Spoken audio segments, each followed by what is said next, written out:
Bakit mas deadly ang silent treatment sa long distance relationship or LDR? So, let's analyze. Alam nyo, ang silent treatment, kapag kayo ay nasa loob ng bahay o kung kayo ay nagkakasama dito sa Pilipinas, ay talagang destructive na. Pero mas destructive ito or double kill ito kapag kayo ay magkahiwalay ng bansa o magkalayo kayo o yung LDR. So, ano ang dahilan? Bakit nga ganito na mas deadly ito? Kasi sa long distance relationship, ito na lang yung nag-iisang tulay. This is the only bridge na nagkukonekta sa inyong dalawa. Kasi wala na kayong physical connection eh. Hindi nyo na nakikita ang isa't isa physically or face to face. Hindi na eh. So, ito na lang talaga. Dito na lang kayo umaasa sa communication. Tapos, pinutol nyo pa. Sinilent treatment nyo pa ang isa't isa. So, yan yung nangyayari.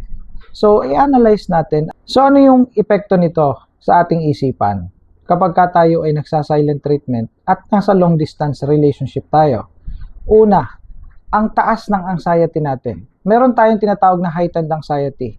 So, kasama na rito yung overthinking. No? Alam ko, ramdam nyo yan. Comment down below kung sino sa inyo nakaka-experience yan. Isip kayo ng isip, balisang-balisa kayo, kung ano-anong naiisip nyo, no? Kung ano-anong mga matitinding, mga brutal na naisipin tungkol sa relationship, baka ganito siya, baka meron na siyang iba, baka siya ay may kasama na doon, at marami pang iba. So, ganun na nangyayari. This is heightened anxiety. Effect ito ng silent treatment sa LDR, sa ating isipan. Another one, na lamig na kayo sa isa't isa. No, emotional disconnection. So, disconnected na kayo dito. At pag nagtuloy-tuloy ito, maghihiwalay kayo dito. Talagang nakakasira ng relationship ito. Ito ay parang anay ng relationship. Dahil sa magkahiwalay na nga kayo physically, tapos ay ganito pa yung nangyayari. Hindi pa kayo nag-uusap. So, yung pagkakalapatang loob ninyo, wala na yun. Matutunaw na yun. Emotional disconnection ang mangyayari dito.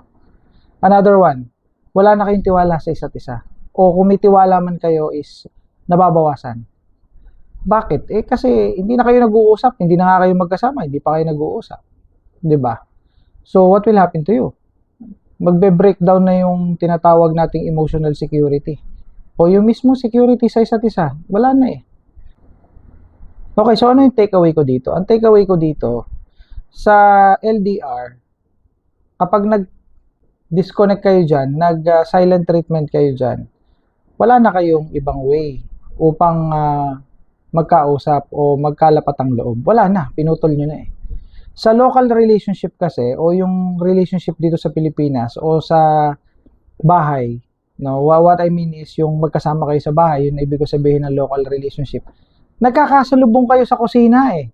Nakakasalubong kayo sa loob ng bahay, even sa labas ng bahay eh. And then magkasama kayo sa isang kwarto. So magkakatinginan kayo, magkakatitigan kayo. At ito magpupuwersa o magbibigay ng puwersa. Pupuwersahin kayo ng sitwasyon na magkaimikan or i-break yung tinatawag na silence. O edi magkakaimikan uli kayo.